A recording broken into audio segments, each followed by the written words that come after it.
dahil kay Jesus. Sapagkat ako'y nabubuhay ay mabubuhay rin kayo. Juan 14:11.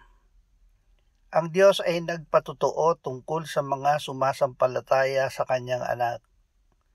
At ito ang patotoo, na tayo'y binigyan ng Diyos ng buhay na walang hanggan, at ang buhay na ito ay nasa Kanyang anak.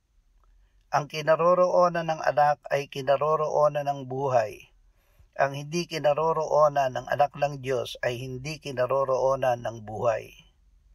Ang mga bagay na ito ay isinulat ko sa inyo upang inyong malaman na kayo'y mayroong buhay na walang hanggan, kayo na nananampalataya sa pangalan ng anak ng Diyos. Ama, salamat na kami ay may buhay na walang hanggan, dahil si Jesus na iyong anak ay nananahan sa amin. Amen.